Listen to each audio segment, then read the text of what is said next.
Les secours ont été envoyés, j'ai pu donner l'alerte et pourtant je n'avais pas de réseau, je ne captais le signal d'aucun opérateur. Le SOS d'urgence par satellite est opérationnel en France avec n'importe quel modèle de la gamme iPhone 14. Depuis ce mardi, j'ai pu le tester en conditions réelles, au milieu des bois, en région parisienne, sur proposition d'Apple.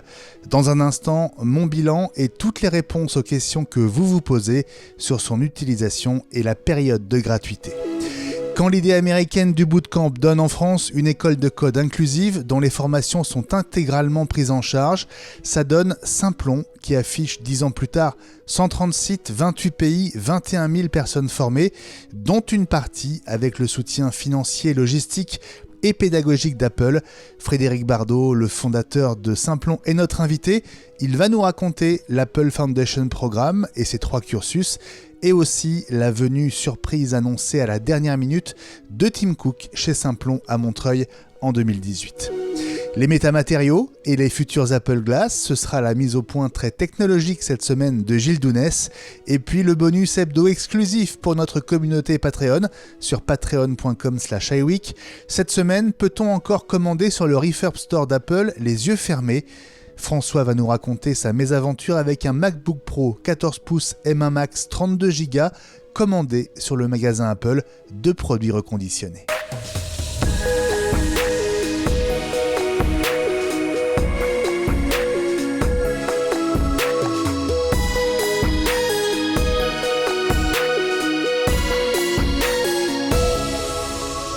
Mardi 13 décembre 2022, on est à la veille de la demi-finale France-Maroc au Mondial de foot. Bonjour, bonsoir à toutes et à tous.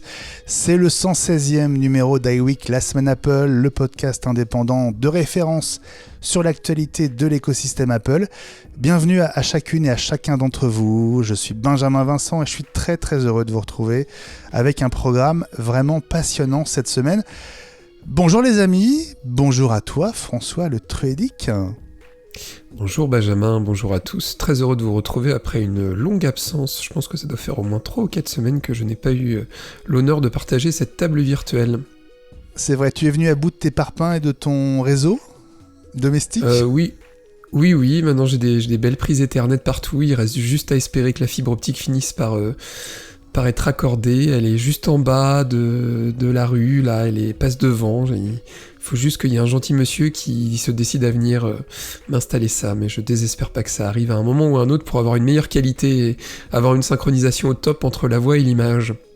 Bon, j'espère que ce sera ton cadeau de Noël, une bonne fibre.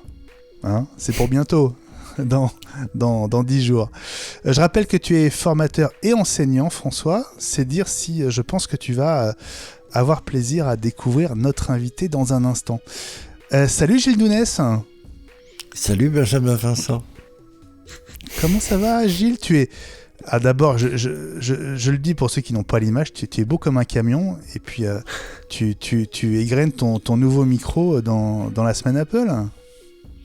Oui, avec un bras magnifique qui a un micro au bout qui sert de contrepoids, et après pas mal de tergiversation, comme on dit, j'ai réussi à installer ce truc-là. Donc, en tout cas, très bien. Formidable. Le son est nickel et je rappelle pour ceux qui l'ont oublié que tu es l'ex-rédacteur en chef de MacPlus.net et on te doit aussi iPod Backstage, l'un des livres de référence sur l'histoire de l'iPod. C'était chez Duno. Salut Fabrice Neumann. Salut mon capitaine, salut à toutes et à tous. Moi je suis content d'être là aussi, j'ai pas raté d'autres émissions, mais je suis content d'être là quand même. Bah écoute, on est content de t'avoir avec nous. T'es prêt pour Noël toi, dis donc ? Et oui, pour les auditeurs qui ont la chance d'avoir la couleur, j'ai mon petit sapin, mes petites guirlandes. Mes camarades trouvent que ça me donne des cornes, bah tant pis pour eux, moi je trouve ça festif. Tu es très clignotant, c'est magnifique. Cette saison. Bon, moi je suis très heureux de vous retrouver et de vous présenter le fondateur de cette école assez unique. École d'ailleurs qui se présente aussi comme une entreprise sociale. Cette école, c'est Simplon, et lui, c'est Frédéric Bardot. Bonjour Frédéric, et bienvenue dans iWeek, la semaine Apple. Merci de me recevoir, bonjour à toutes et à tous. Je suis super content d'être là. Top que tu sois là, parce qu'on a eu un petit peu de mal, hein. Oui, ouais. Hein, à vous. Ouais, non, c'est vrai. C'est pour ça que je suis content d'être là. Bon, on va dire que tu as eu un automne particulièrement chargé avec plein d'annonces, plein de partenariats. Ça avait commencé avec Apple et on va y revenir avec toi dans quelques instants. Alors pour ne rien rater de l'actu dans l'univers Apple, justement au sens très large, on vous invite tous à suivre la quotidienne iWeek. C'est le podcast quotidien, compagnon inséparable de la semaine Apple, 5 à 10 minutes par jour du lundi au vendredi avec les 5 infos essentielles des dernières 24 heures à deux voix. Podcast qui fête cette semaine son 300e épisode. Quand même, je pense que ça mérite des applaudissements, n'est-ce pas ? Absolument. Bravo nous. Bon, la quotidienne iWeek, c'est aussi un podcast gratuit, comme la semaine Apple, et vous pouvez vous abonner sur toutes les plateformes de podcast, que ce soit Spotify, Deezer, Amazon, et bien sûr Apple Podcast. Merci pour vos notes 5 étoiles. Merci aussi pour vos avis qui continuent d'éclairer celles et ceux qui ne nous connaissent pas. Alors je pense notamment à MLS93R qui a écrit il y a quelques heures sous le titre génial, j'ouvre les guillemets, podcast pertinent, équipe géniale. Bon, là-dessus je suis d'accord. Chaque semaine, on attend aussi la quotidienne et les dernières infos toutes fraîches. Un débat toujours intéressant, continuez comme ça. Bah, merci beaucoup à toi, MLS93R, et merci de ta fidélité. Et puis, juste avant lui ou elle, Broutelune avait écrit cet autre message, l'actu Apple entre copains, un bien bon podcast parfait pour suivre l'actu Apple avec une bonne ambiance, une bande de copains qui se font des blagues, bon pas trop, hein, mais on garde le bon esprit, et ne se prennent pas trop au sérieux. Parfait pour s'informer et se détendre dans les transports en commun en allant au boulot. Bah c'est vrai, et ça marche aussi en passant l'aspirateur ou en épluchant ses légumes. J'ai testé. Merci à vous toutes et tous, et faites comme eux en déposant votre avis sur Apple Podcasts pour donner envie à d'autres. C'est bien le but. Pour nous suivre, on vous conseille Twitter avec le hashtag iWeekLSA pour l'hebdo, iWeekLQI pour la quotidienne. Et puis si vous voulez être les premiers à profiter de la version vidéo de ce podcast et les seuls à bénéficier de notre bonus hebdo, eh bien rejoignez la communauté iWeek sur Patreon à l'adresse patreon.com/iWeek. À suivre, Simplon, une chance assez incroyable pour des reconversions qui semblaient improbables vers le développement d'app avec Swift. Mais tout de suite, on l'a testé en pleine forêt, le SOS d'urgence par satellite. Ça marche en France depuis mardi matin. L'info de la semaine est à la fois un test cette semaine puisque mardi à 11h du matin, Apple a activé le SOS d'urgence par satellite dans 4 pays européens, dont la France. C'était prévu en décembre, on n'avait pas la date, c'était donc pour ce mardi. Et à l'invitation d'Apple, j'ai pu tester ce SOS d'urgence par satellite en conditions, on va dire, quasiment réelles. Alors je vous explique un tout petit peu le décor. Jeudi de la semaine dernière, une grosse berline noire est venue me chercher en bas de chez moi, m'a emmené à Marly-le-Roi, à 45 minutes du centre de Paris, pour me déposer dans le parc de Marly-le-Roi en pleine nature, dans les bois, à un endroit où on capte très bien. Donc sur le coup, j'ai pas compris pourquoi on se retrouvait à Perpète-les-Ouilles alors qu'on capte très bien le réseau mobile. Et en fait, Apple m'a expliqué que c'était pour faire comme si on était dans le Jura, dans l'idée, être dans un environnement où potentiellement on pourrait ne pas avoir de réseau alors qu'on en avait. Et donc, il m'explique qu'on va faire les tests sur des iPhone 14 sur lesquels Apple a désactivé le cellulaire à très bas niveau, puisque vous savez que quand on désactive le cellulaire sur un iPhone normal, quand on compose le 112, l'iPhone réactive tout ce qui peut être réactivé pour que l'appel d'urgence par le réseau cellulaire soit passé. Donc voilà l'environnement. Je me retrouve donc sur un tapis de feuilles dans une sorte de grande clairière avec des arbres autour. Et le test va commencer donc comme si on était en haute montagne ou en pleine mer potentiellement, sans réseau mobile, avec typiquement quelqu'un qui s'est cassé la jambe ou qui est blessé. Donc on commence par appeler le 112, qui est donc le numéro de secours européen, qui peut passer par n'importe quel relais d'opérateur quand il y a du réseau. y compris un autre opérateur que le vôtre. C'est pas le cas puisque le cellulaire est désactivé à très bas niveau sur ces iPhones. Donc on a effectivement le message qui s'affiche, aucune connexion. Essayez d'envoyer un message d'urgence par satellite. Et en bas à droite, au bout de quelques secondes, en bas à droite de l'écran, il y a un bouton qui apparaît, un bouton qui ressemble à l'icône de message, mais celle-ci est surmontée d'une pastille rouge SOS. Et ce bouton porte la mention message d'urgence par satellite. Alors on va cliquer dessus, évidemment, et apparaît un premier écran qui dit ceci: sortez pour établir une connexion puisqu'il faut un ciel dégagé. Deuxième tiret, l'envoi des messages prendra plus de temps. Troisième tiret, répondez aux questions pour accélérer la prise en charge. En bas, il y a un grand bouton signaler une urgence sur lequel on clique.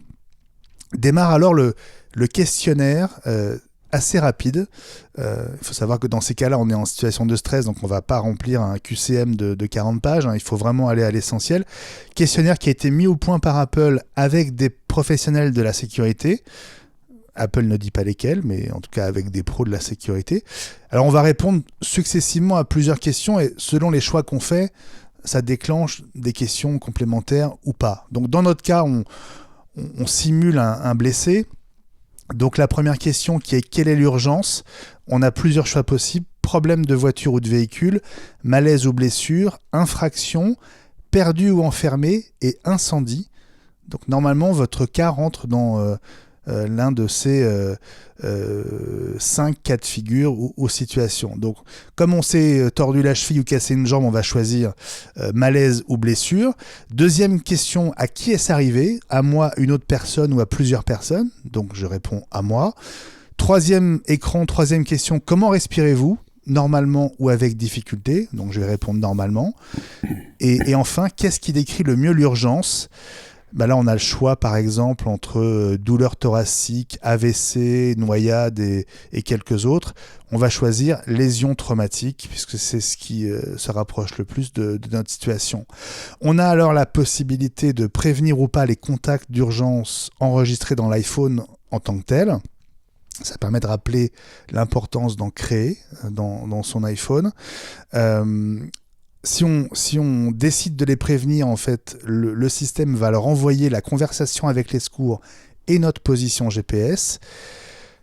Donc on choisit de prévenir nos contacts d'urgence et immédiatement l'iPhone 14 affiche un écran qui permet en fait de se positionner par rapport au satellite. On va tourner sur soi-même de manière à faire face au satellite qui est quelque part dans le ciel.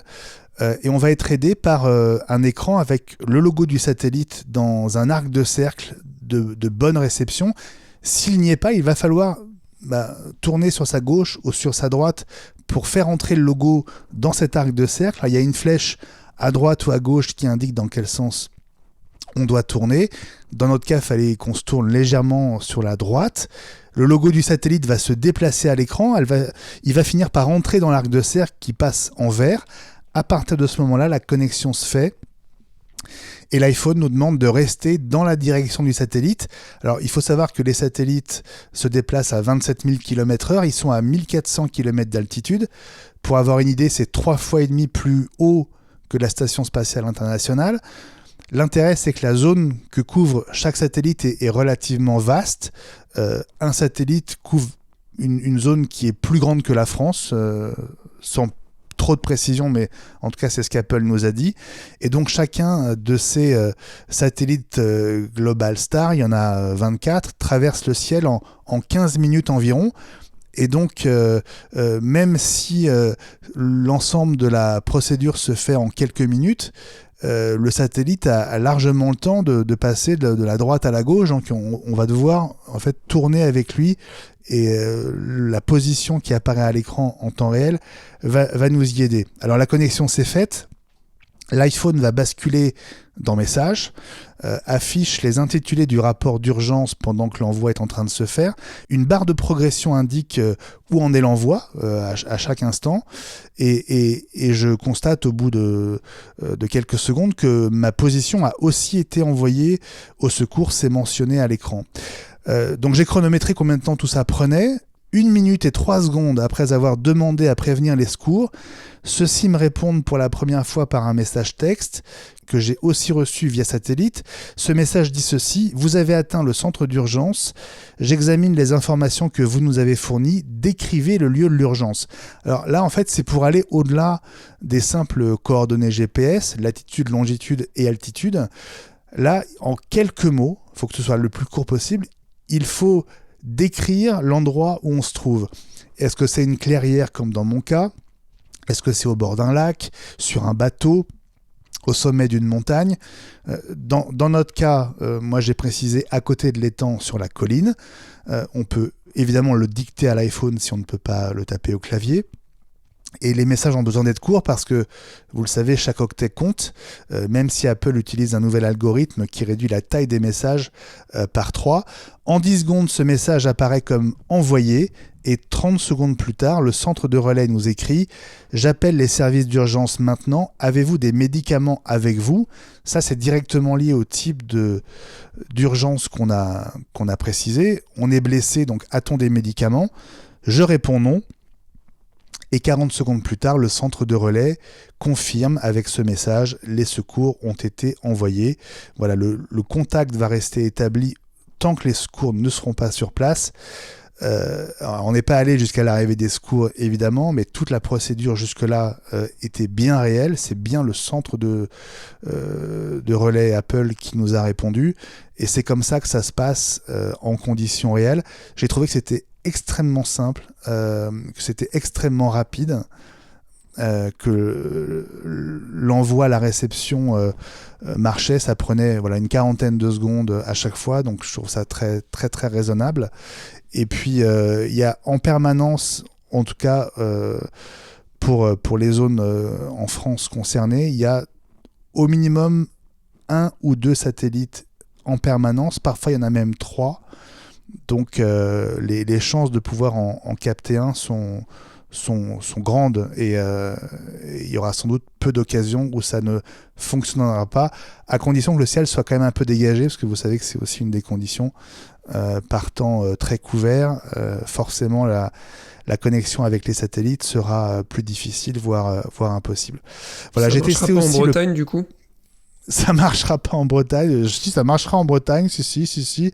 Avec un peu de cidre, je pense que ça marchera aussi pas mal en Bretagne. J'ai aussi testé l'application localisée pour partager ma position avec les proches avec qui je la partage déjà. Et donc là, dans une situation où j'ai pas de réseau cellulaire, donc on ouvre l'appli localisée, on clique sur moi en bas à droite, on scrolle vers le bas jusqu'à arriver à ma position par satellite et à cliquer sur envoyer ma position. On va alors se connecter à nouveau au satellite de la même manière en tournant sur soi-même pour se retrouver bien en face. Ça va prendre environ 1 minute et donc les amis qui suivent notre position vont la recevoir sur leur appareil. Alors on s'était posé la question quand la fonction avait été annoncée par Apple d'un engorgement à cause de gens qui passeraient leur temps à partager leur position presque pour faire tomber le système aussi, si des petits malins voulaient jouer à ça. En fait, la fonction de partage de la position via satellite ne peut être utilisée qu'une fois toutes les 15 minutes. Il y a un timer et donc ça devrait éviter les abus. Alors pour synthétiser et pour vous donner les dernières infos sur ce que j'ai appris, d'abord les interlocuteurs du centre de relais ont été formés pendant plusieurs mois, c'est ce que dit Apple. Assez curieusement, il n'y a pas de système automatisé de connexion informatique poussée entre le centre de relais Apple et les services de secours.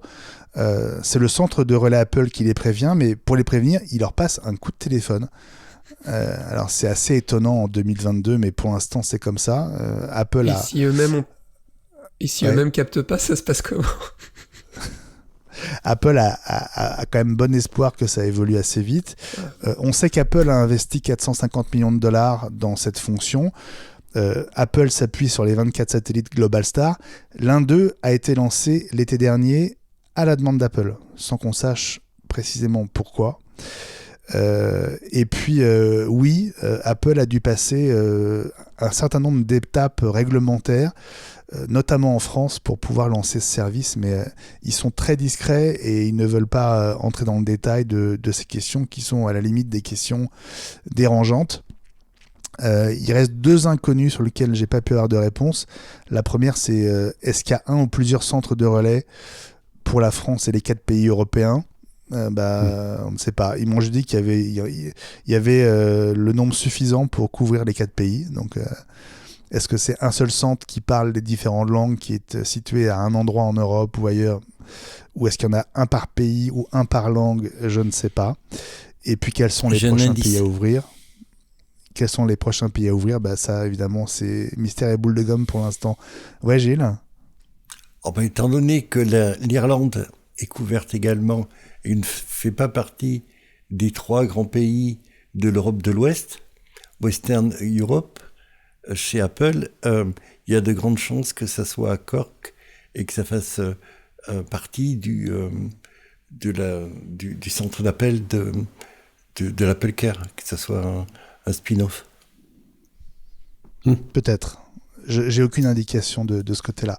Donc voilà, sur ce test, je trouve que c'est extrêmement concluant. Maintenant, il faudrait avoir des retours de situations réelles qui ont existé. On a parlé dans la quotidienne du cas de cet homme en motoneige qui a été secouru grâce au premier SOS d'urgence par satellite. C'était en Alaska.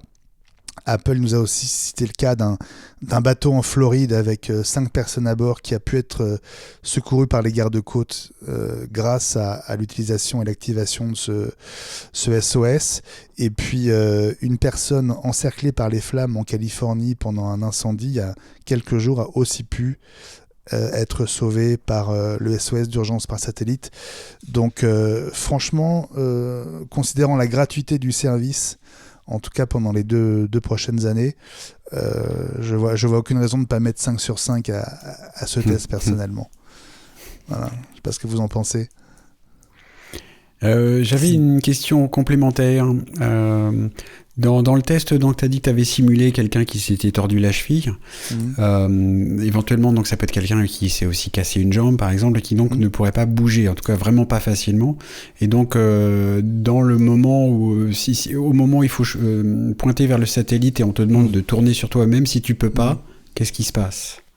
C'est à la fois assez fin et assez grossier comme rotation, donc même en ne pouvant pas bouger, si déjà tu peux... Sachant qu'il y a en général au moins 2 satellites, alors tu n'en vois qu'un à l'écran, mais moi par exemple il était légèrement à droite, c'est-à-dire que il fallait quasiment, fallait pas, même pas que je tourne, j'aurais simplement pu faire ça avec mon buste ou tendre le bras vers la droite et je captais, tu vois. Donc il n'y a pas besoin de faire 2-3 mètres, ouais, c'est important. Non, je suis vraiment resté sur place. C'est pas une question de déplacement au sol, c'est vraiment une question de rotation et de viser plus ou moins vers la gauche ou vers la droite. Ça ne demande pas à bouger, en fait. Tu n'as pas à bouger de l'endroit où tu es. Il faut juste pouvoir s'orienter. Voilà. Bon, c'est assez rassurant parce que du coup, voilà, si on peut pas bouger, si on est coincé dans un truc, voilà. Bon, après, si le satellite demande à viser derrière toi, là, il faudra faire un demi-tour sur soi-même, mais... Dans mon cas, alors éventuellement patienter un peu que le satellite bouge justement. Exactement. Parce que là, ce que tu décris, en plus, c'est ultra rapide quand même. On parle de minutes, même pas au pluriel, quasiment. Oui. L'envoi, c'est une minute, on attend une autre minute. C'est quand même assez formidable. Et alors c'est formidable. Et alors, t'as mentionné à la fin que c'était gratuit, donc ce sera gratuit pendant 2 ans. Donc dans la quotidienne, je sais plus lequel d'entre vous l'a signifié que c'était 2 ans à partir du moment où c'était activé dans le pays considéré et pas au moment de l'achat de l'iPhone ou en tout cas de la sortie de l'iPhone 14 plutôt. Tant que c'est gratuit, c'est super. Alors ils ont précisé aussi la période de gratuité. En fait, elle commence à la fois à partir du moment où le service est actif dans le pays et de la date d'activation de l'iPhone 14. Ça veut dire que tous ceux qui ont acheté un iPhone 14 avant aujourd'hui, bénéficient de 2 ans à partir d'aujourd'hui. Donc jusqu'au Heureusement. 12 décembre 2024. Ceux qui achèteraient par exemple un iPhone 14 l'été prochain, donc à l'été 2023, auront 2 ans à partir de leur achat, donc jusqu'à l'été 2025. Donc en réalité, ça s'étendra sur une période plus longue que 2 ans stricto sensu. Que 2 ans, oui. Voilà. C'est l'équivalent des abonnements gratuits. La période d'essai, quand tu achètes un nouvel appareil et que tu as Apple TV+, par exemple, pendant 3 mois. C'est ça. Mais Pendant, par pendant exemple, 3 mois seulement, Apple TV+. non, mais Oui. on verra par exemple en septembre ceux qui achèteront l'iPhone 15. Peut-être qu'ils devront passer à la caisse directement. Enfin, Apple n'en a absolument pas parlé, mais voilà, ça vaut pour toute la vie de l'iPhone 14 tant qu'il est commercialisé. Si vous l'achetez le dernier jour de sa commercialisation, vous aurez 2 ans à partir de ce jour-là. 2 ans gratuits. Ouais, François ? Ouais, moi j'ai deux réflexions. La première, ça paraîtrait logique que ça puisse être intégré dans Apple One, par exemple. Je pense que si on a l'abonnement global à tous les services d'Apple, ça pourrait paraître logique que ce soit implémenté là-dedans.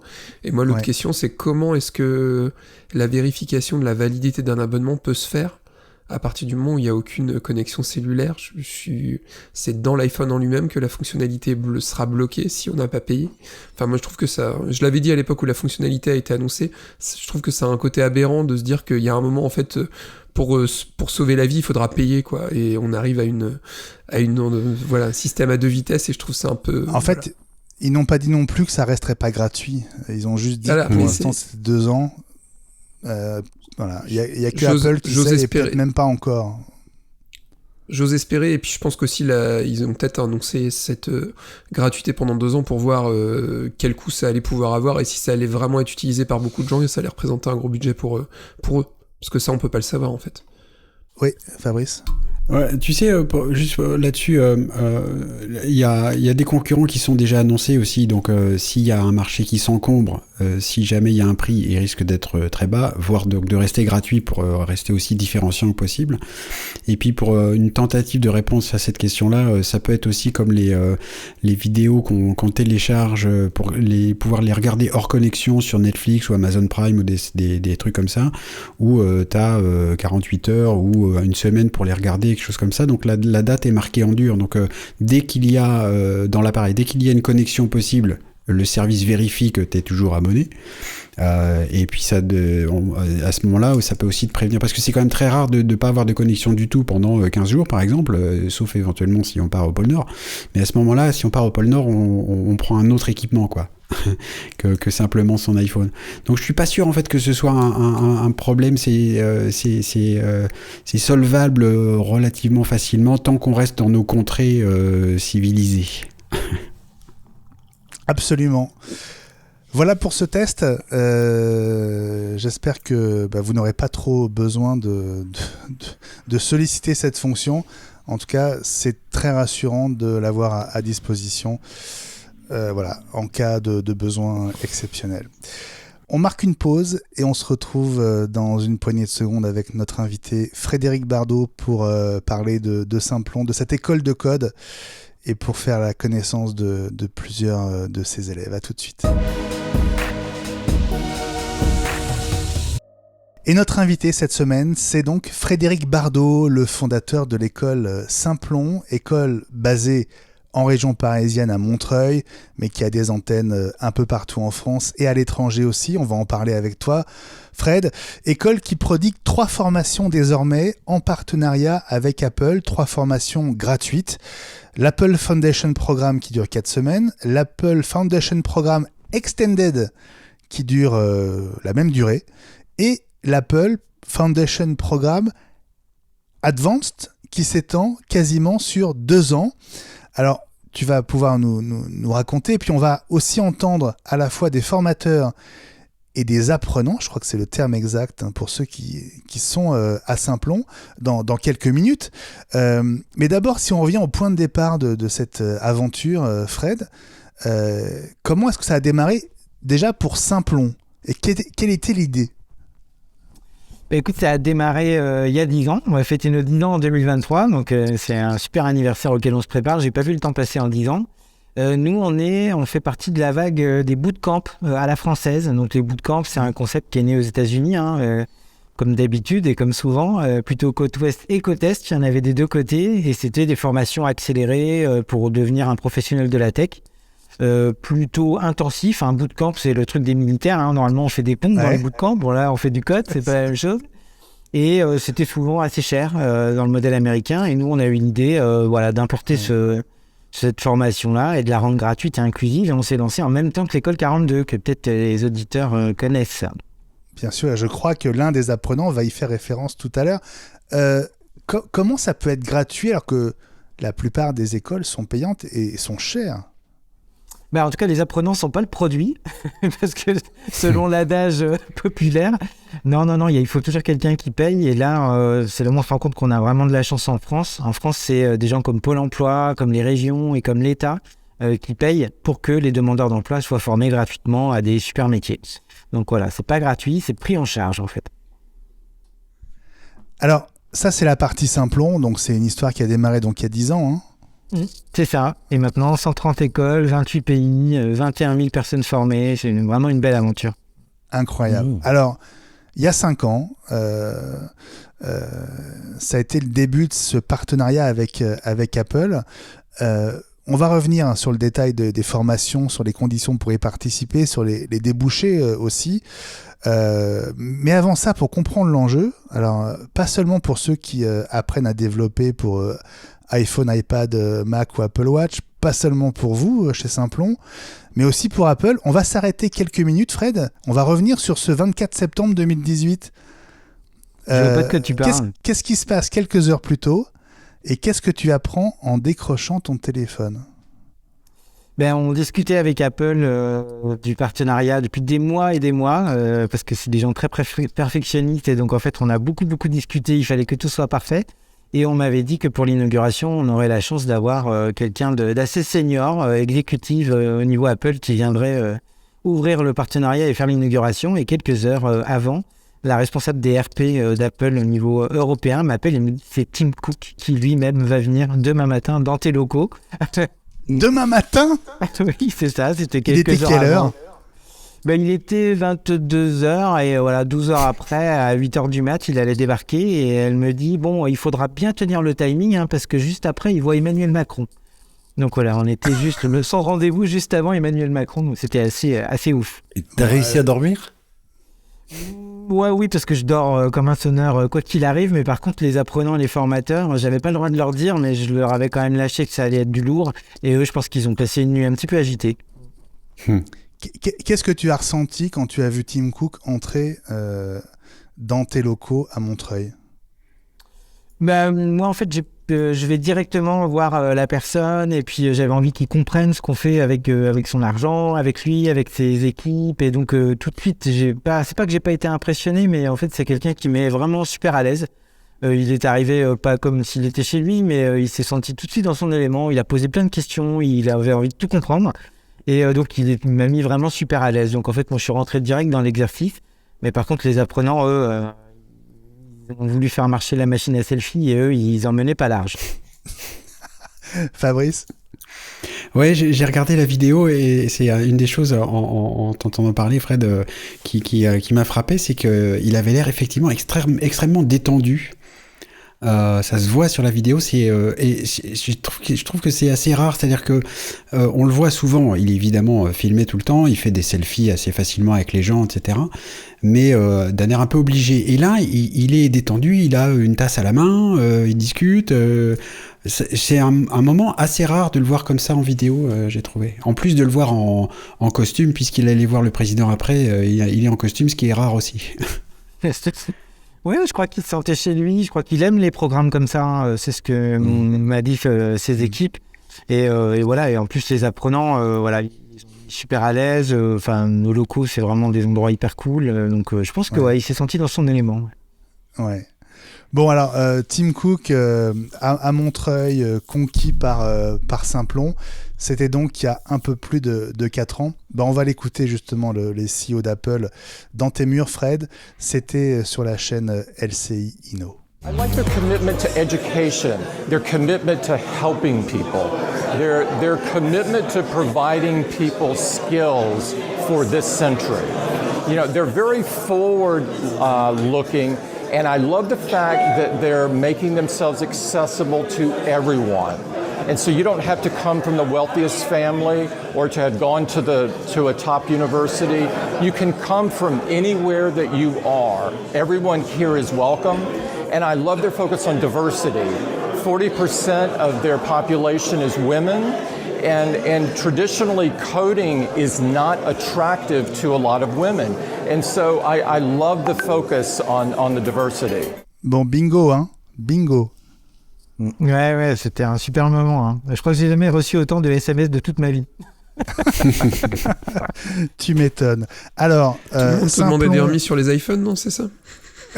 Et tous les apprenants me demandaient si on avait des plans pour avoir des réducts de matériel. Et je crois qu'on l'a encore redemandé en comité de pilotage le mois dernier avec eux. Et en fait, ils disent juste que c'est différents services chez Apple qui ont du mal à se parler et tout ça, et que normalement, ça pose pas de soucis. Mais c'était une des premières questions qu'on m'a posées, ouais. Bah oui, bien sûr. Alors, on va entendre les apprenants, les étudiants, enfin, moi j'ai envie de les appeler les élèves, je sais pas, voilà.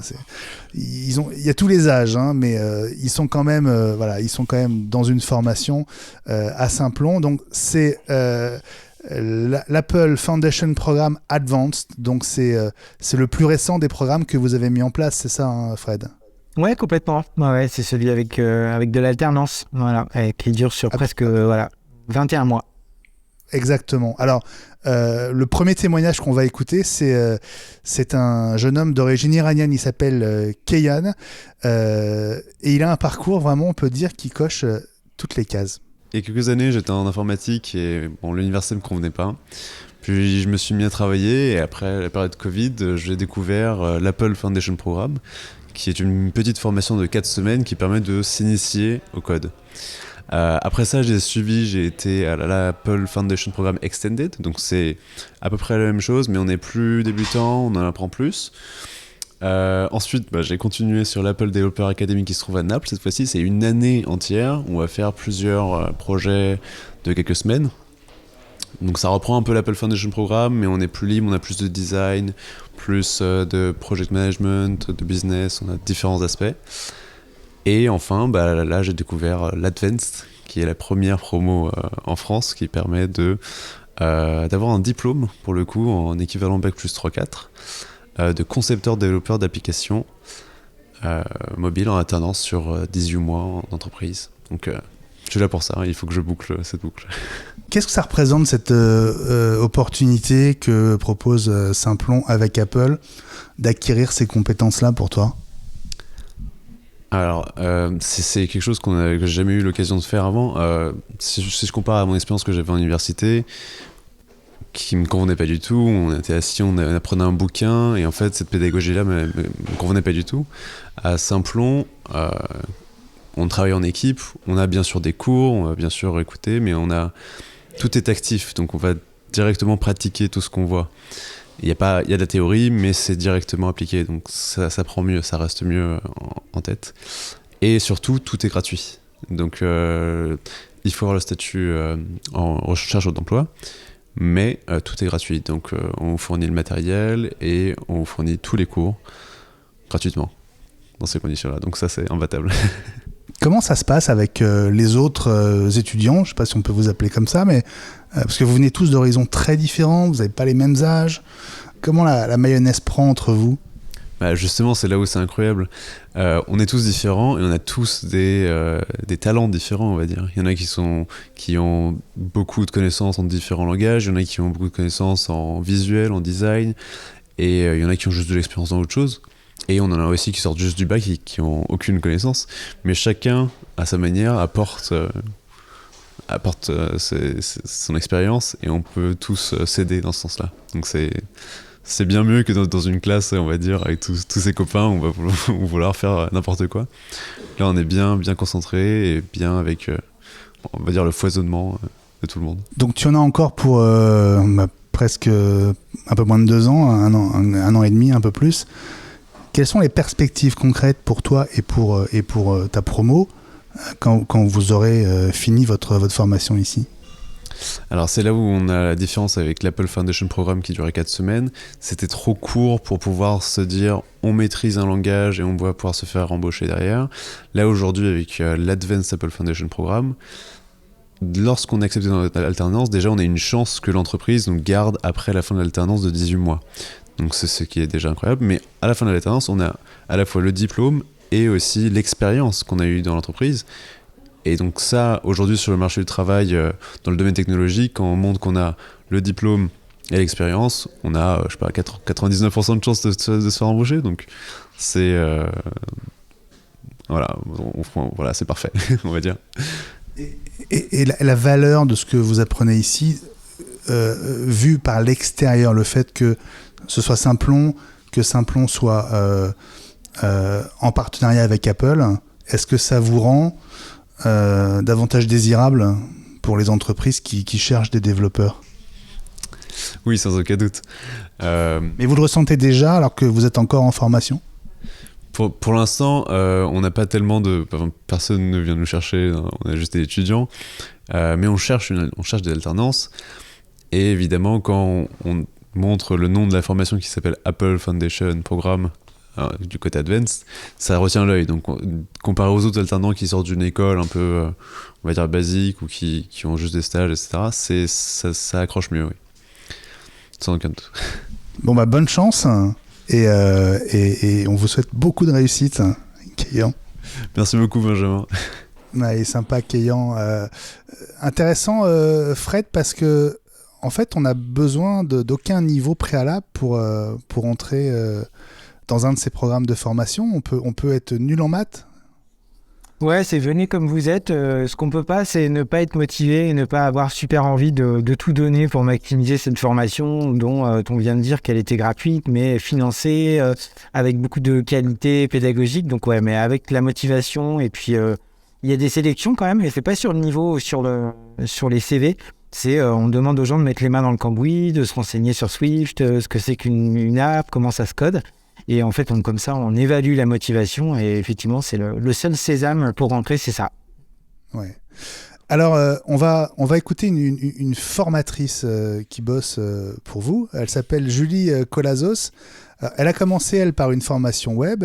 Elle est passée par l'Apple Foundation Programme de 4 semaines. C'était juste l'initiation, c'était vraiment la version courte. Et puis après 6 mois à Lille, elle est devenue formatrice pour l'école Simplon à Montreuil, dans le cadre du programme Advanced. Et justement, on va écouter Julie sur ce programme Advanced. C'est une formation longue, donc qui se décompose avec 3 mois d'apprentissage en full-time et ensuite 18 mois d'alternance. Voilà. Donc on est juste à côté de la salle de cours où vos étudiants, je ne sais pas comment on peut les appeler. Étudiants apprenants, les deux vont. Sont en train de travailler. On est au milieu de la 3e semaine, c'est ça ? Exactement. Et donc en fait, c'est une formation qui va leur permettre d'une part d'être développeurs iOS. On focus sur le langage Swift et sur la partie Swift UI d'iOS. Mais également, ils apprennent à être full stack.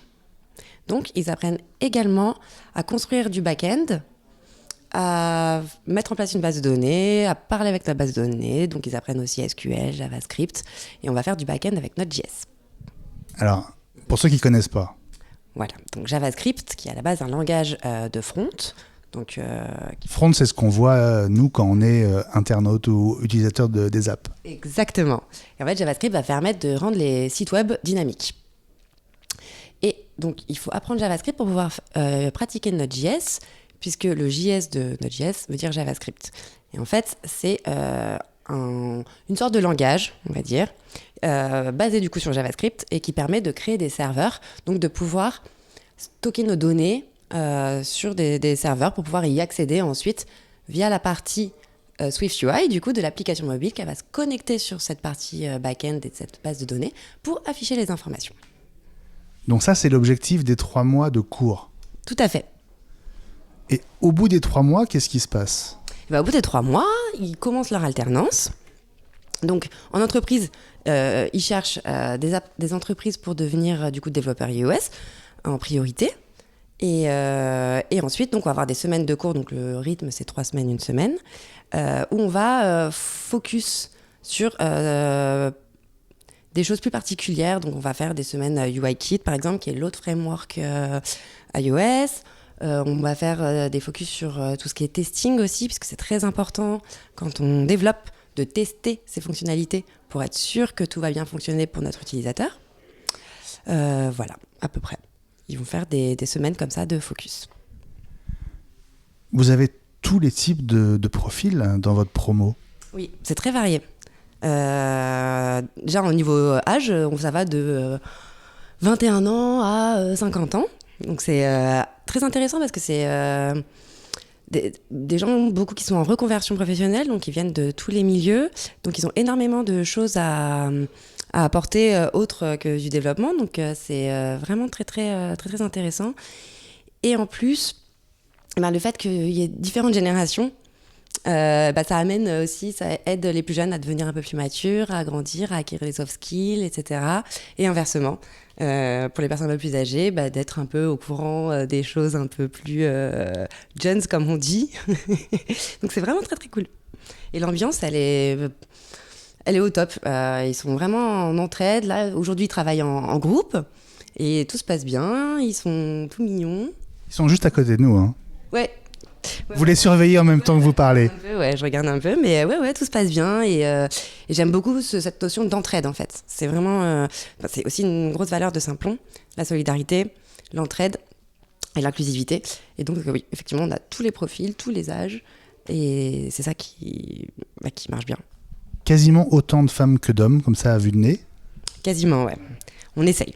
C'est aussi une volonté de Simplon et d'Apple aussi, hein, d'augmenter du coup la part des femmes dans la tech, puisque de nos jours c'est toujours pas je connais pas vraiment les ratios, mais il n'y a pas beaucoup de femmes, donc oui, on essaye de mettre en place ça pour leur donner de la légitimité aussi, parce que souvent elles ont peur de se lancer dans ce genre de métier, puisqu'il y a beaucoup d'hommes et elles ont peur de pas être légitimes, alors qu'au contraire elles le sont.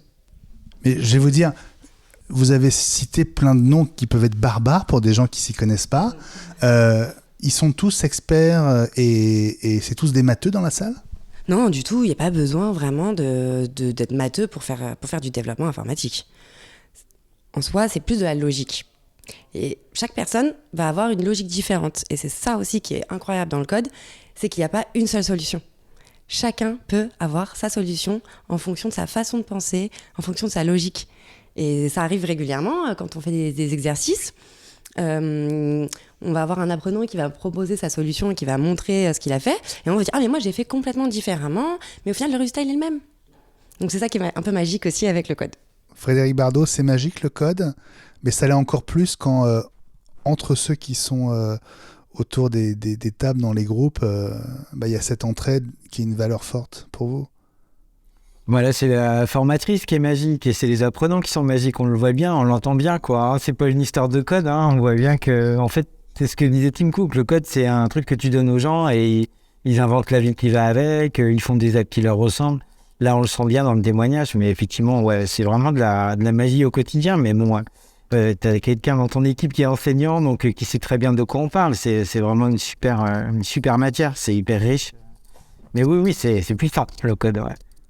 Ouais. François, ton avis d'enseignant sur l'esprit chez Simplon, c'est une école unique, différente? Comment tu dis? C'est vrai que quand j'écoute la formatrice, quand j'écoute les élèves, on sent une volonté de construire ensemble. Et c'est vrai que voilà, moi, dans une moindre mesure, parce que c'est vrai que voilà, j'ai pas affaire complètement au même public. Sur le public d'adultes, un peu plus sur les formations que je fais à des adultes, tu te retrouves en fait avec des gens de 25-30 ans qui sont en réorientation, des futurs retraités et autres.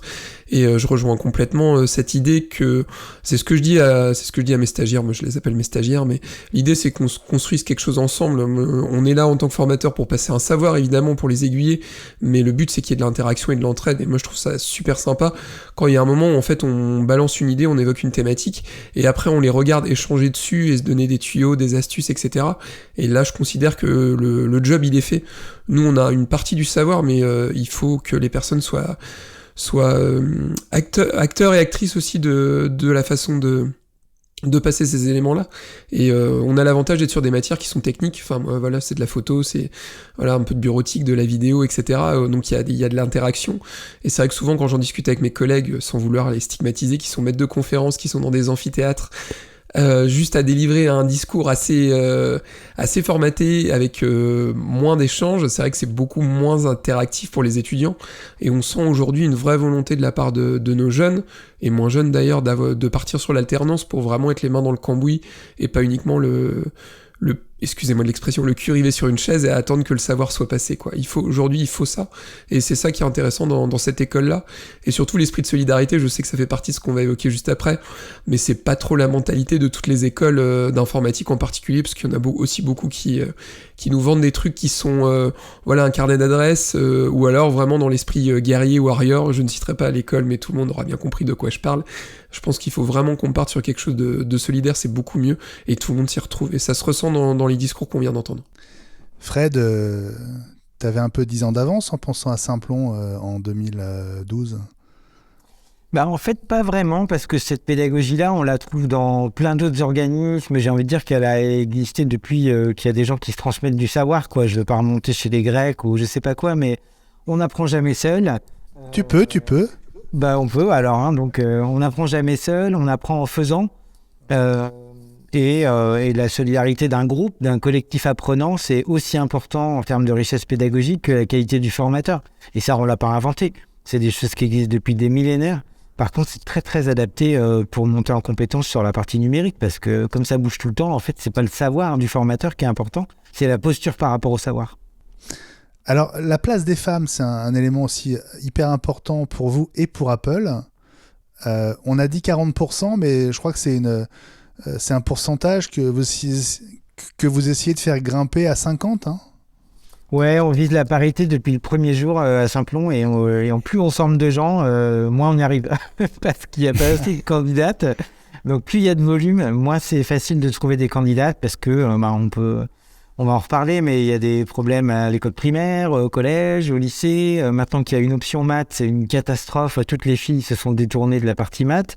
Et donc en fait, c'est un peu cata. Donc nous on fait de la discrimination positive, et effectivement on va chercher les filles et on leur dit qu'elles sont les bienvenues dans la tech. Et pour Apple, c'est évidemment un objectif prioritaire, parce que heureusement que l'App Store et que le matos Apple, il n'est pas genré, et il n'est pas plus facile pour les garçons et plus difficile pour les filles. Donc là-dessus, c'est un combat vraiment commun, quoi. Mais c'est un combat. Alors pour autant, c'est vrai que le code, ça peut être intimidant quand on n'y connaît rien. Il y en a une qui s'est pas posé de questions, hein, dans les apprenants actuels à l'Apple Foundation Programme Advanced. C'est Cynthia Fazaldine. Alors elle code depuis la terminale. Elle a commencé, comme Julie d'ailleurs, par du développement web. Elle a entendu parler du programme chez Simplon. Elle a postulé pour la version longue. Et là, voilà parti pour 21 mois. Ça lui plaît, et ça lui plaît plus que l'école 42 notamment. On va l'écouter. J'aime bien la méthodologie. Il y a énormément de travail en groupe. On avance à notre rythme. Il force pas forcément les choses. C'est chacun travaille à son rythme en suivant ses propres progrès. Mais vous auriez pu aller à l'école 42 par exemple. J'ai réalisé la piscine de 42 justement. Et le niveau est pas pareil, l'intensité n'est pas la même. Il faut davantage... J'aimais bien la méthodologie de 42, ça me dérangeait pas. Je savais m'adapter. Mais c'est pas du tout la même chose. En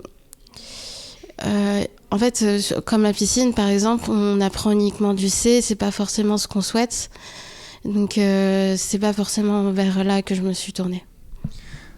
La validation d'Apple, qu'est-ce qu'elle change pour vous ? Elle est reconnue par les entreprises. Donc c'est un avantage par rapport à d'autres formations. Vous vous dites que ce que vous apprenez ici sera vraiment valorisé à la sortie ? Oui, parce que rien qu'en discutant avec certaines entreprises, rien que le fait de dire que la formation est financée par Apple, ça a vraiment une plus-value. Ça change un CV ? Ça change pas forcément un CV parce que tout dépend de chacun ses compétences. Mais en réalité, oui, les entreprises, ça les intéresse. Tu confirmes, Fred ? Les entreprises, ça les intéresse, la validation par Apple ? Oui. Et puis en plus, c'est pas, Apple ne fait pas que financer et donner des Macs, etc. En fait, il y a une équipe pédagogique de l'Apple Foundation Programme, de la Developer Academy. On a été très challengé sur la partie pédagogique. Et ce qui est drôle, que je raconte souvent, c'est que quand on a parlé de la pédagogie Simplon, ils se sont tous regardés, ils ont dit mais en fait on a exactement la même. Ils l'appelaient pas pareil. Nous c'était Project Based Pédagogie et eux c'était Challenge Based Pédagogie. Mais c'était de la pédagogie active, de la mise en situation. Et en fait, on s'est retrouvés complètement sur la partie pédagogique. Donc, il ne faut pas du tout imaginer que c'est un coup de tampon avec des dollars qui arrivent et des Macintosh et des machins. Ils ont une approche pédagogique. Ils suivent la promo au jour le jour. Ils connaissent tous les apprenants. Ils viennent nous challenger dans le détail de toutes les formalités pédagogiques. C'est vraiment un investissement total dans ce programme-là. Et c'est un programme qui maîtrise du début à la fin, quoi. C'est pas une sous-traitance à un organisme de formation. Ce serait mal connaître Apple. Hein. Ils n'aiment pas trop la sous-traitance en général.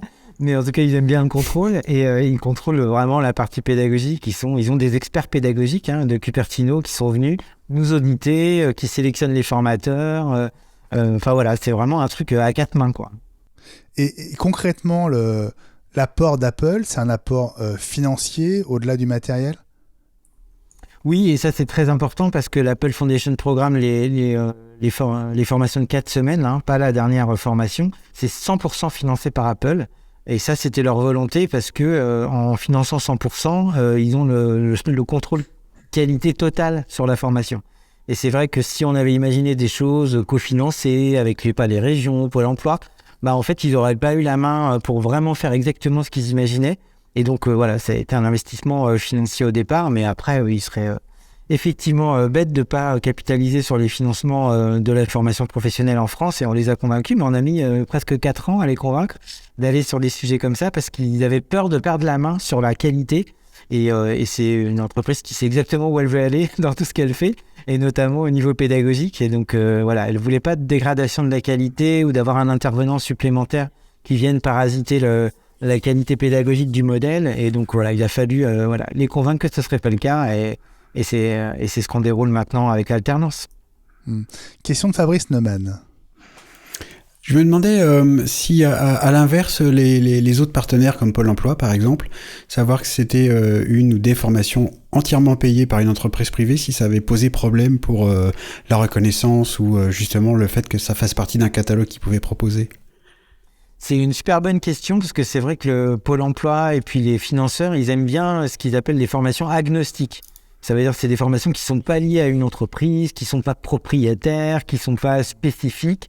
Mais vu la nature même de l'écosystème Apple et tous les emplois qui sont liés à l'App Store et le nombre de milliers de développeurs iOS qui manquent en France et dans le monde, en fait, ils ont compris tout de suite l'intérêt d'avoir quelque chose qui était financé par Apple, adoubé par Apple, et puis qui était spécifique à cet univers-là. Parce que c'est pas du tout que Apple n'a pas d'intérêt sur d'autres types de technologies, mais son écosystème est tellement cohérent qu'effectivement, une formation qui ferait un petit peu de Apple, et puis un petit peu d'Android, et puis un petit peu de machin, en fait, elle serait beaucoup moins puissante en termes d'employabilité. Donc, Pôle emploi, si je ne pas trompé, pour un chômeur, faire cette formation-là, c'est plutôt un bon sésame pour aller trouver du taf. Ouais. Tu disais que Apple finançait 100% de la formation de 4 semaines. C'est pas le cas de la formation longue ? La formation longue, elle finance une partie d'ingénierie pédagogique, elle finance le matériel, mais en revanche, l'alternance, c'est une modalité qui est financée par l'entreprise qui embauche l'alternant et aussi par des financeurs de la formation qui s'appellent des OPCO. Parfois, il y a des financements aussi de Pôle emploi, donc on rentre un peu dans la technique, mais la formation professionnelle, c'est quelque chose qui est régulé en France et qui est financé par le public et qui est même paritaire avec les branches, les syndicats, etc. Donc c'est des trucs très très sérieux, c'est beaucoup d'argent. Et donc ce format-là d'alternance, effectivement, il est cofinancé. D'accord. Alors on parlait de reconversion tout à l'heure. Je vais vous présenter un apprenant qui a un parcours étonnant, qui montre qu'on peut à la fois avoir fait l'armée, avoir ouvert un resto et devenir développeur. Il s'appelle Esteban Semelier et on l'écoute. J'ai fait différents métiers dans ma vie. J'ai commencé par mécanicien avion. Donc je travaillais sur la structure des avions. Par la suite, je me suis engagé dans l'armée pendant 5 ans. Donc je suis parti, j'ai fait différentes missions. Après ces 5 ans, donc j'ai voulu retourner un petit peu à la vie civile. Et ça a été un peu compliqué parce que quand on sort de l'armée, il n'y a pas beaucoup de qualifications qui se retrouvent dans la vie civile. Donc j'ai fait du service dans un restaurant. J'ai eu l'occasion d'ouvrir mon restaurant, donc ça c'était pas mal. Par la suite, je travaille. Comme c'était assez compliqué, c'était beaucoup de travail. On a rendu le restaurant et j'ai travaillé en tant que barman pendant quelques années. Après ça, donc j'ai décidé de reprendre un peu des horaires normaux, j'ai envie de dire, et j'ai commencé à travailler dans un foyer pour personnes en situation de handicap. À partir de ça, vraiment, je me suis vraiment dit qu'il fallait que je fasse quelque chose d'important, d'utile. Ce qui était déjà le cas, mais je voulais changer, avoir une vie plus stable, avoir quelque chose de plus comment dire, plus, je vais pas dire simple, mais plus cadré, j'ai envie de dire. Et je connaissais déjà un petit peu la programmation parce que j'avais déjà touché plus ou moins, j'avais une logique qui était assez développée quelque part. Donc je me suis engagé directement dans la programmation, je savais que c'était ce que je voulais faire, j'avais une logique informatique qui était plutôt aisée, je dirais. Et donc j'ai commencé à chercher les différentes formations dans le domaine. Au début, je m'étais engagé sur une formation, je m'étais inscrit chez Simplon pour faire une formation de développement web. Sauf qu'on m'a proposé la formation Apple à ce moment-là qui était plus tôt, qui arrivait plus tôt. Donc je me suis engagé sur cette formation et ça a coulé de source. Donc j'ai continué et j'ai fait AFP, l'Apple Foundation Programme, l'Extended et me voilà à l'Advance aujourd'hui. Et voilà. Est-ce que tu as le sentiment d'être sur des rails ? J'ai complètement le sentiment d'être sur des rails. J'ai suivi un cursus qui est assez linéaire. J'ai un peu dérivé. J'ai fait une deuxième formation en Java au mois de décembre, pour le coup, ce qui complète un peu le tout, j'ai envie de dire, pour faire du cross-platform après. Et c'est vrai que oui, actuellement, j'ai bien l'impression d'être sur des rails et d'être bien suivi en plus, pour ces formations. On a reçu beaucoup de mails, on a été très, très contactés pour ces formations puisque c'est des formations où on n'a pas beaucoup de temps au niveau de l'inscription. Il fallait vraiment s'inscrire assez rapidement. Il y avait beaucoup de monde qui voulait cette formation. Donc c'est vrai que ça a été bien suivi, je trouve. Ça a été bien suivi. Entre les 3 formations, il y a une vraie continuité. Donc on évolue à chaque formation. La validation par Apple, quelle importance elle a pour toi ? Apple, c'est un très grand groupe. Donc c'est comme quand on fait de l'Android, la validation par Google, j'ai envie de dire, c'est très important. Étant donné que c'est un très grand groupe, c'est reconnu par énormément de monde. Et à partir du moment où on a cette qualification-là et cette validation-là, je pense qu'on peut trouver du travail dans à peu près n'importe quelle entreprise. Je pense. François, tu avais une question à poser à Frédéric ? Alors c'est pas une question, c'est plus une réflexion, parce que c'est intéressant, je trouve. On sent vraiment qu'il y a une volonté de la part, on l'entend de la part d'Apple, mais aussi de la part c'est pas toujours très bien fait hélas, mais de la part du ministère de l'Éducation, d'implémenter du code dès l'école primaire. Moi j'ai un neveu là qui est au collège, il est en train de travailler sur le PIX en technologie. Alors pour ceux qui connaissent pas le PIX c'est une certification un peu à l'image de ce qui peut être proposé sur les certifications de langue. En fait ça vous donne un niveau en informatique et l'idée c'est que le PIX soit une certification où vous êtes en capacité de repasser tous les 2, 3, 4, 5 ans et de progresser. Il y a un niveau, il y a un nombre de PIX, il y a 8 niveaux dans la plupart des compétences et il y a une vraie volonté d'apprendre le codage beaucoup plus tôt, et je pense que c'est intéressant, parce qu'il y a vraiment, comme le disait Fred, il y a des débouchés qui sont énormes, et le fait que dès le plus jeune âge, on habitue les jeunes à coder, à l'algorithmie, à tout ça, je pense que c'est un gros plus pour eux. Et j'espère que ça va continuer maintenant. Le problème, et c'est là où le discours de Fred m'intéresse beaucoup, c'est le côté pédagogique, parce que je pense qu'on a beaucoup d'enseignants qui n'ont pas les cartes en main et qui savent pas comment le faire passer. Et ça, c'est compliqué, parce que je voyais mon neveu, il était face à son ordi, des questions PIX, et en fait, il n'y avait eu aucun encadrement derrière, et c'était très compliqué pour lui de réussir à savoir quoi faire, à savoir comment gérer les choses. Et je pense qu'on a de gros travail à faire là-dessus en France, le côté pédagogique. Fred, j'ai toujours le témoignage de Esteban en tête. Il est vraiment étonnant, ce garçon. Bah, il est étonnant, mais ils sont tous étonnants, hein. C'est vrai que tous, ils ont des profils atypiques. Tu peux croiser à Saint-Plon une auxiliaire de puériculture qui a arrêté son taf pour faire du code, une commerciale qui faisait des macros sur Excel et qui s'est dit en fait les macros c'est un peu du code, donc pourquoi je ferais pas du code, des décrocheurs scolaires auxquels on avait presque fini de convaincre qu'ils ne servaient à rien et qu'ils avaient rien de bon en eux. Enfin, tu peux trouver vraiment des gens différents, mais quand tu t'intéresses à leurs histoires, je pense que c'est pas vrai qu'à Saint-Plon, hein, je pense que c'est vrai de tout le monde, mais ils ont effectivement un chemin de vie. Et c'est ça aussi qui rentre dans le code, c'est ce que disait la formatrice, quoi. Ils arrivent avec leur background, et lui, il a démonté des moteurs d'avion, il a servi dans des restos et il a fait des cocktails. Bah, dans sa manière de penser une app et de la coder, peut-être que ça va se sentir, quoi. Et ça, c'est vrai que c'est super quand la pédagogie, c'est ce que disait monsieur, vient révéler ça, plutôt que de se dire, bah, moi, je vais te mettre un cataplasme qui s'appelle Pix sur toi, ou je sais pas quoi. En fait, notre travail d'éducateur et de pédagogue, c'est révéler les gens. C'est ce que disait, je ne sais plus quel grec encore, c'est l'éducation, c'est pas remplir un vase, c'est allumer un feu. Et en fait, t'allumes un feu, mais l'étincelle, elle vient de la personne, quoi. Et c'est ça qui est beau dans notre métier, je pense. Ouais. Alors, pour tous ceux à qui ce rendez-vous d'aujourd'hui va donner des idées, c'est quoi la marche à suivre pour rejoindre Saint-Plon, pour participer à l'Apple Foundation Programme? Il faut commencer par le début, hein. C'est mieux, effectivement, de toujours commencer par le début. C'est pas une obligation. Là, ils ont fait un profil assez linéaire à faire l'AFP, puis après l'Extended, puis après l'Advance. Mais en fait, il peut y avoir des fast track, hein, ça dépend vraiment des gens. Ce qu'on n'a pas dit, c'est que ces formations, elles ont lieu pas que à Montreuil ou à Paris, hein, elles ont lieu dans 5 villes en France. Donc c'est pas un truc réservé, là encore, comme d'hab, aux Franciliens, aux Parisiens. Précise-nous. C'est Lille, Toulouse, Lyon et Marseille. Voilà. Et donc voilà, et elles ouvrent toutes en même temps les formations. Donc il faut aller sur saintplon.co, qui est notre site internet, et s'inscrire à une session d'information. Et toutes les formations ouvrent en même temps dans les mêmes villes. Donc comme ça, il y a 6 sessions par an dans chaque ville. Donc c'est énorme, hein. On se rend pas compte, mais avec à chaque fois une vingtaine d'apprenants.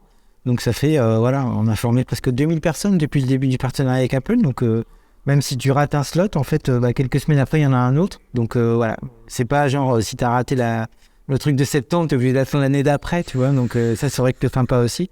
Donc voilà, saintplon.co, t'inscris à une réunion, tu poses toutes les questions que tu veux. Et puis le seul impératif, c'est être motivé et être demandeur d'emploi, c'est tout. C'est tout. Donc si ça vous tente, si ce podcast révèle une vocation, n'hésitez pas. Vous voyez qu'il y a aucune raison de ne pas tenter, de ne pas y aller. D'autres avant vous ont déjà essayé. C'est un partenariat avec Apple qui est signé pour combien de temps, Fred ? C'est signé pour 2 ans, mais chaque année on rediscute tout. Donc c'est assez typique des relations avec Apple. C'est-à-dire qu'il y a un engagement dans la durée pour à la hausse ou à la baisse? C'est souvent et exclusivement à la hausse pour l'instant, parce qu'ils sont contents et parce qu'on se défonce pour qu'ils soient contents. Et puis parce que c'est vraiment à 4 mains, hein. C'est-à-dire qu'on fait tous nos meilleurs efforts. Donc voilà, c'est par slot de 2 ans et on renégocie tout sur la base des résultats à chaque fois. Est-ce qu'on ouvre une autre ville ou pas? Donc Apple est très prudent, donc ils scalent mais ils y vont doucement. Là où moi j'aurais pris, allez, on va ouvrir des formations partout dans le monde, ça va être génial. Eux ils sont sur la qualité en fait, pas sur la quantité. Mais par contre voilà, ça augmente tous les ans quoi, donc c'est super.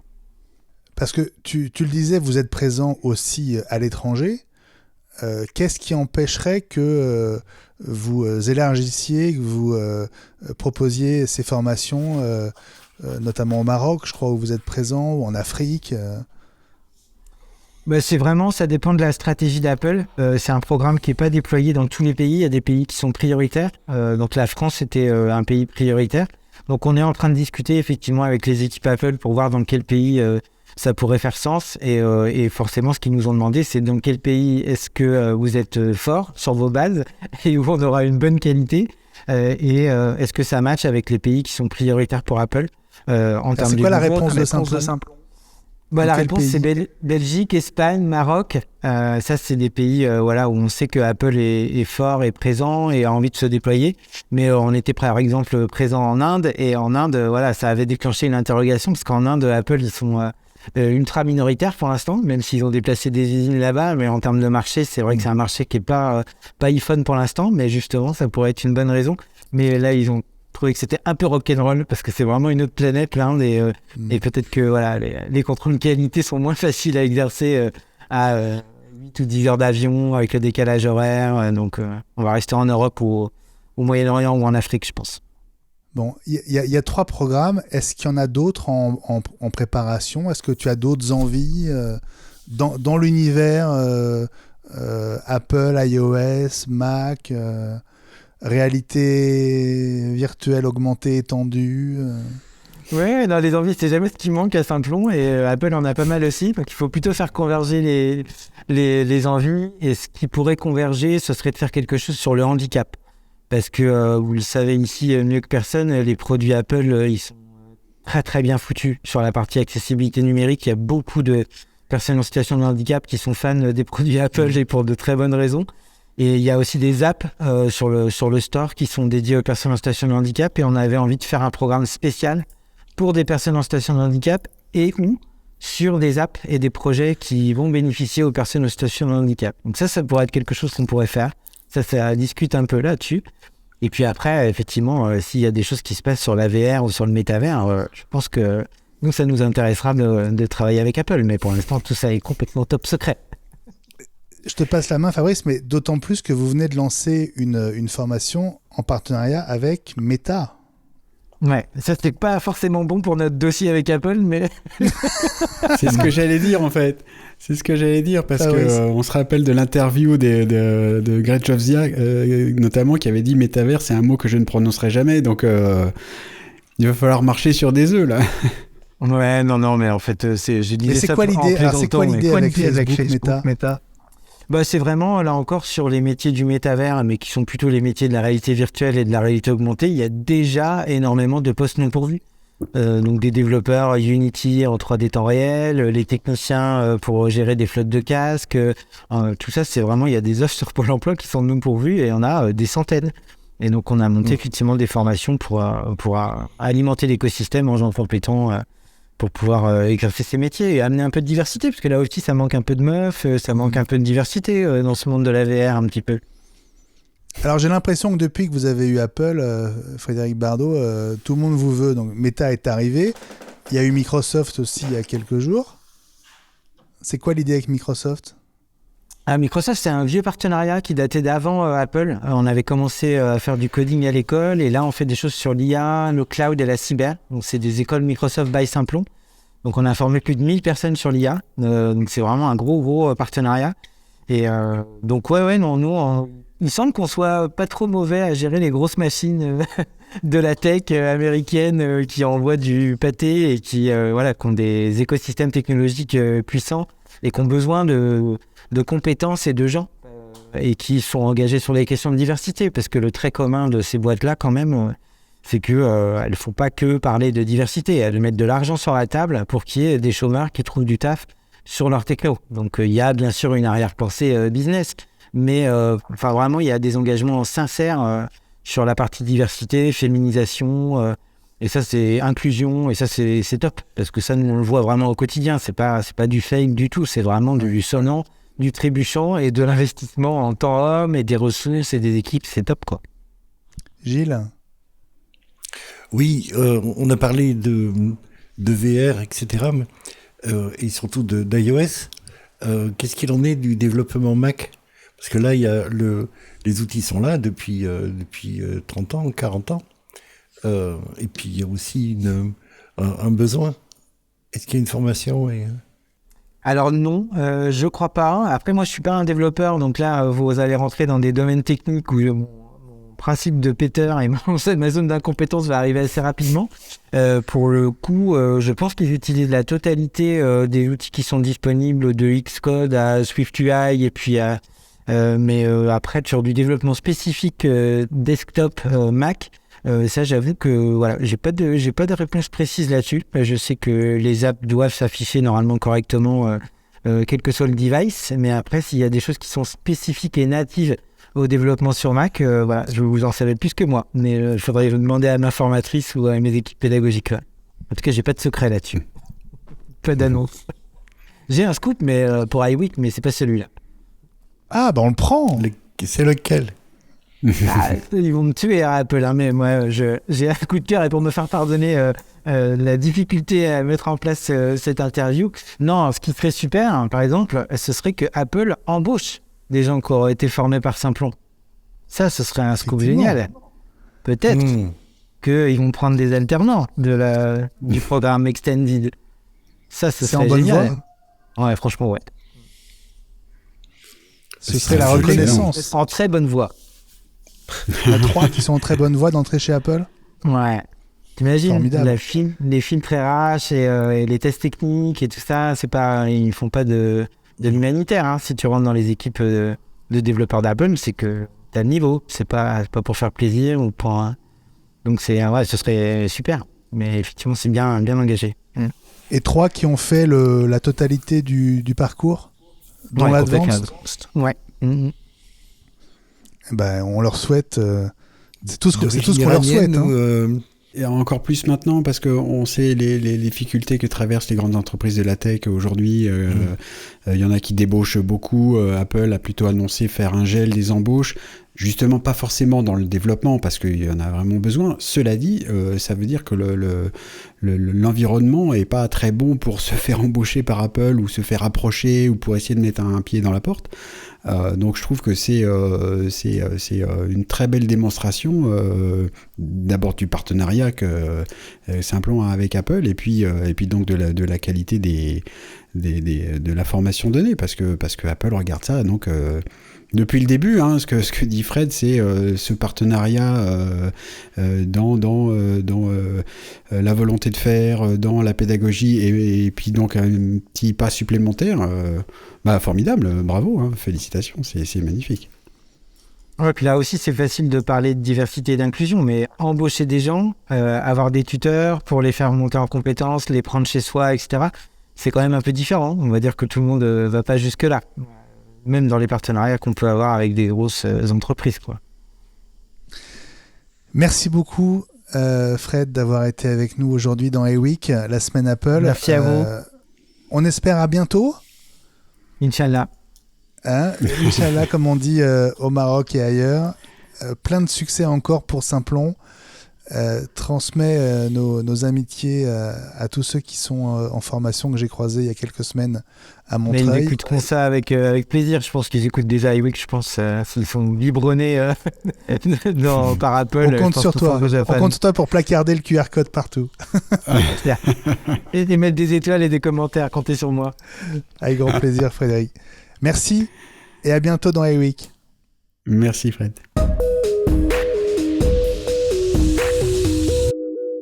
La mise au point de Gilles Dounès. Gilles, tu voulais faire un petit pas de côté aujourd'hui et revenir sur les lunettes à réalité augmentée qui seraient dans le pipeline chez Apple, si on en croit Mark Gurman.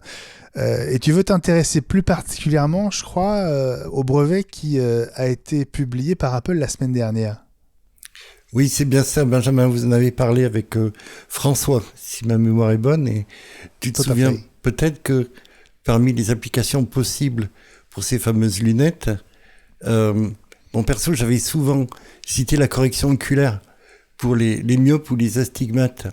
Or, c'est bien ce vers quoi Apple s'est intéressé en proposant, dans un premier temps, d'ajouter une sorte de couche supplémentaire amovible, des verres supplémentaires correctifs, à positionner par-dessus les lunettes à réalité virtuelle proprement dite.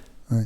Un peu comme les verres solaires, c'est ça, hein, qui se clipsent par-dessus les lunettes de vue et qui étaient très à la mode, il faut dire, dans les années 60, comme on a pu voir sur les photos de Jean-Luc Godard qui ont tourné au moment de sa disparition. Oui, tu as l'œil, effectivement, précisément. Mais ça ne pouvait être qu'un pis-aller. Ou peut-être pour amuser la galerie, il y avait une nouvelle classe de produits qui est en train d'émerger et qu'on appelle les métamatériaux. Concrètement, il s'agit de manipuler la structure moléculaire de certains matériaux lors de leur fabrication grâce à des flux de laser croisés, de manière à leur faire adopter un comportement particulier. Par exemple, transmettre différemment la lumière ou certaines longueurs d'onde de celle-ci à travers des cristaux de verre transformés en avant ou en arrière, point focal de la rétine, et sans avoir besoin d'avoir des lentilles courbées aussi épaisses que des culs de bouteille au fur et à mesure que la myopie avance, par exemple. Et ces métamatériaux, Gilles, ils ont déjà été utilisés ? Ah oui, tu vas rire. Par Samsung et la première version de son Galaxy Fold. C'était pour rendre la structure de l'écran beaucoup plus souple et pouvoir le plier. La première ou la deuxième version ? Parce que la première, ça n'a pas été un succès. Hein. Ah ouais, on a beaucoup rigolé à l'époque. Mais ils ont fait des progrès entre-temps. Et surtout, il s'agit d'un secteur extrêmement prometteur, dont les applications sont potentiellement illimitées, comme des surfaces potentiellement invisibles au radar, grâce à l'absorption de certaines fréquences électromagnétiques, ou au contraire, sélectionner certaines dans d'autres structures, comme des cristaux photoniques, qui vont permettre potentiellement de créer des antennes textiles intégrées à des vêtements, par exemple. Et c'est un secteur qui est promis à une croissance de 15% par an jusqu'en 2030. On n'a vraisemblablement pas fini d'en entendre parler, et potentiellement dans les produits Apple. Waouh, bah disons, ça donne encore plus envie que ces lunettes arrivent, parce que ça a l'air assez étonnant quand même. Avec tes lunettes, François, tu les manipules là, mais elles sont normales, t'as pas de métamatériaux. Hélas, oui. Hein ? Tim me les a pas envoyés encore, mais je compte sur lui. Tim, si tu m'écoutes, j'en ai bien besoin. On peut pas avoir une Tesla et des lunettes avec des métamatériaux, c'est pas possible. Plus tard, ton tour viendra. Non, t'y es pas, il a signé un NDA, il peut pas en parler en fait. Ah, c'est pour ça. Petit cachetier.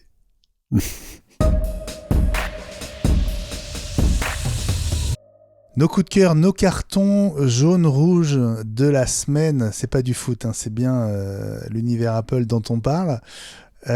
François, on commence avec toi ?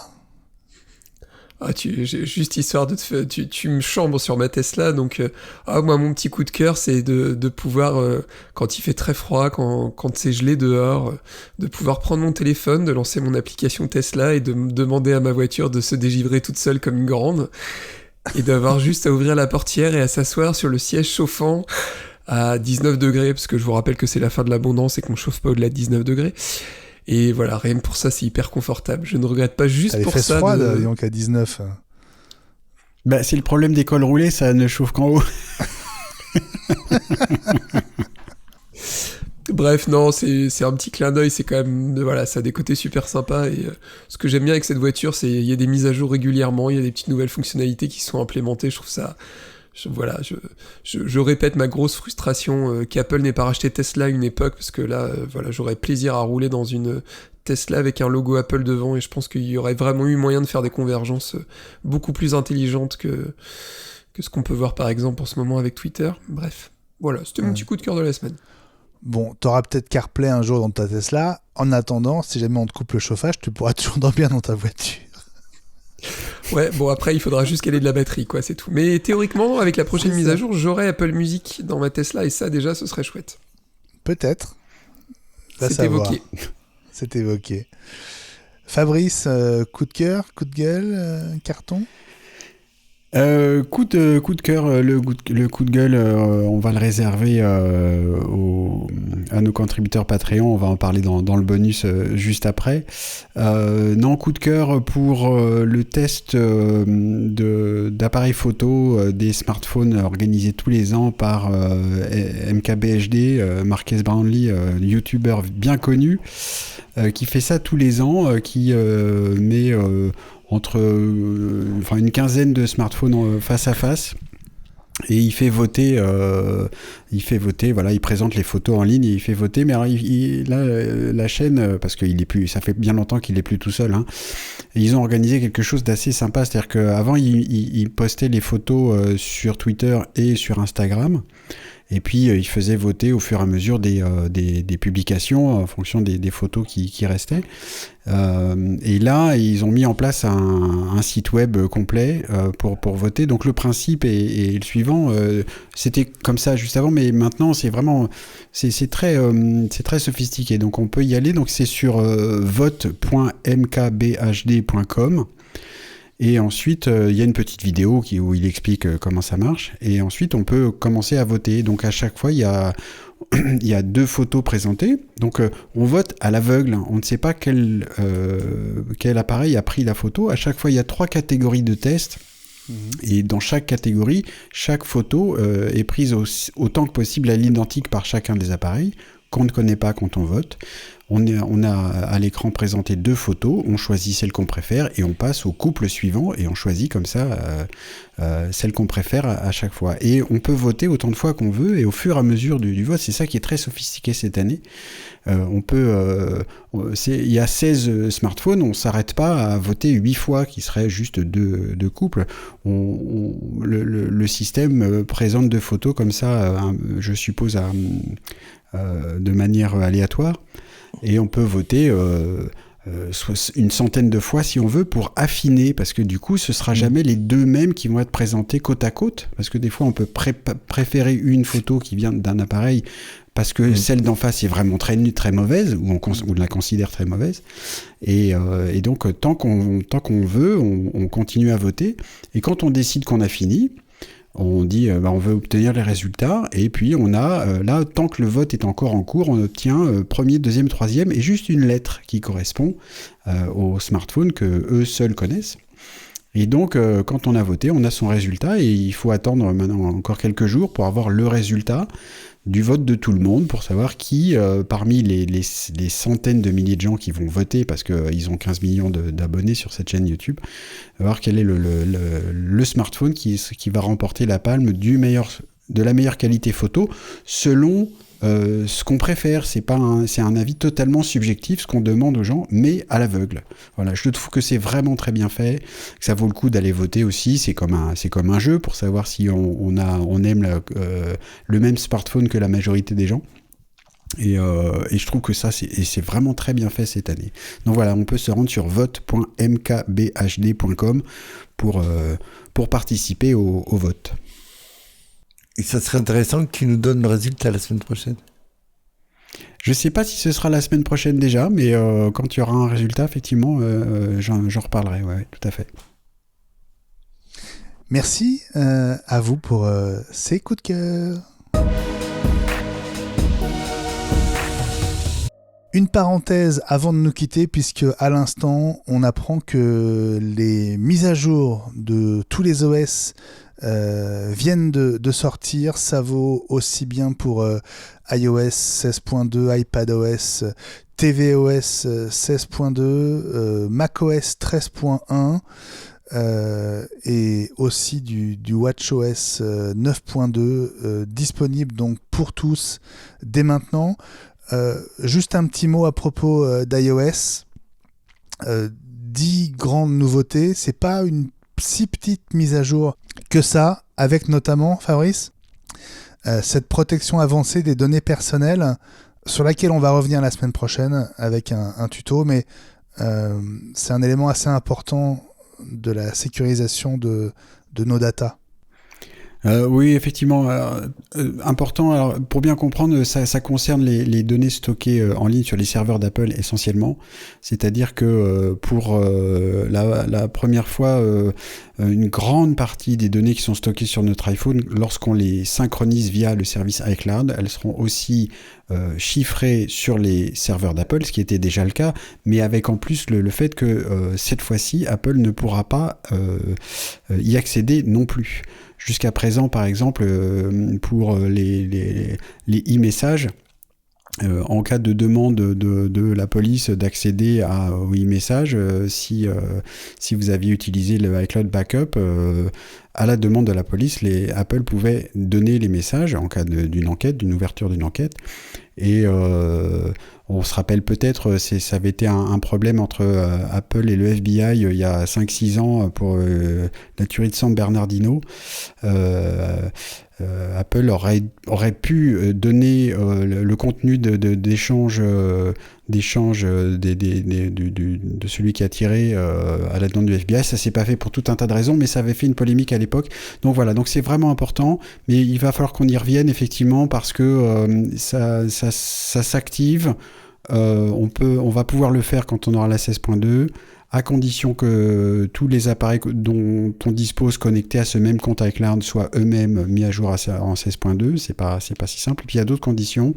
Donc c'est une vraie un bon point pour la sécurisation de nos données. Et on va y revenir aussi, mais je trouve qu'il y a un point très important à dire à tout le monde et que tout le monde en soit conscient. Si on fait le choix d'adopter cette nouvelle fonction de protection des données, ça veut dire que si jamais on perd son mot de passe, Apple ne pourra rien. Donc c'est vraiment important de se rendre compte de ça. C'est-à-dire que c'est pas pour rien qu'Apple a pris son temps, parce que il reçoit forcément des dizaines de milliers de demandes par jour de gens. J'ai perdu mon mot de passe, comment je fais pour récupérer mes photos? Parce que ça concerne donc les photos aussi. Donc ils ont pris quelques précautions qu'on détaillera la semaine prochaine, mais faites vraiment attention avant d'y aller, prenez vos précautions et pensez bien que si jamais il y a un problème, Apple ne vous aidera pas. Parce qu'elle ne pourra pas, c'est pas qu'elle veut pas, elle ne pourra pas. Donc c'est pas anodin, voilà. On va y revenir dans les jours qui viennent et évidemment la semaine prochaine dans le prochain numéro d'iWeek, la semaine Apple. Parmi les nouvelles fonctions de cette 16.2, il y a la fonction karaoké d'Apple Music dont on a parlé dans la quotidienne, donc Sing, désormais accessible dans le monde entier. Vous avez l'application Freeform. On en a aussi parlé avec toi, François, il y a quelques jours. Il y a la personnalisation de l'écran toujours allumé. L'accès à AirDrop pour tous est désormais limité à 10 minutes, comme ça avait d'abord été le cas en Chine, vous vous en souvenez. Il y a une fenêtre de 10 minutes qui s'ouvre et qui se referme, donc au bout de 10 minutes. C'est ça. Quand on l'active. C'est ça, absolument. Deux nouveaux widgets pour l'écran de déverrouillage. Ça tombe bien parce que la Coupe du Monde est quasiment finie, mais les live activities avec les scores sportifs arrivent. Le support de SharePlay dans le Game Center. Des nouveautés pour l'appli météo. Et puis une nouveauté qui te concerne, François, c'est la nouvelle architecture de l'appli maison, dont on aura aussi, j'imagine, l'occasion de parler. Oui, parce qu'il y a un jour où je vais réussir à remettre de la domotique à la maison. Bah oui, maintenant que tu as du réseau, c'est une très très bonne nouvelle.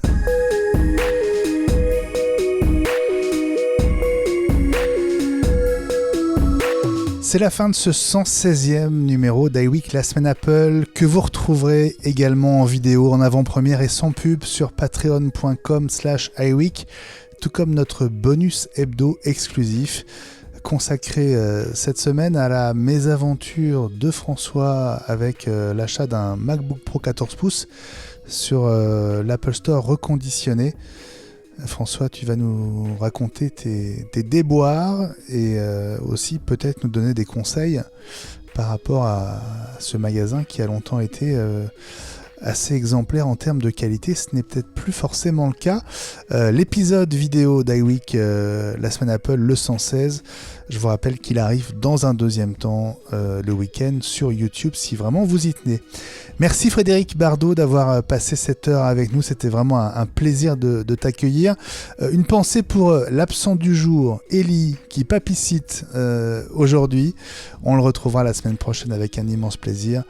Et je sais qu'à toi aussi, Ellie, iWeek te manque. Ça fait quand même 2 semaines de suite et ça ne t'est jamais arrivé, entre parenthèses. À mercredi prochain, on sera le 21 décembre 2022 pour l'épisode 117, les amis. Merci d'avoir été là aujourd'hui, comme si souvent. Salut Gilles. Salut Benjamin. Au revoir à tous. Ton micro est formidable. Je suis très heureux de cet investissement rendu possible par nos soutiens Patreon qu'on remercie encore une fois. Il te plaît ? Oui, énormément. Je crois que je vais l'utiliser la semaine prochaine, si tu permets. Ah, avec grand plaisir. On compte sur toi. Salut François. Salut Benji, très heureux d'avoir pu partager cette heure 40 et quelques avec vous, et à très bientôt, j'espère. Salut Fabrice.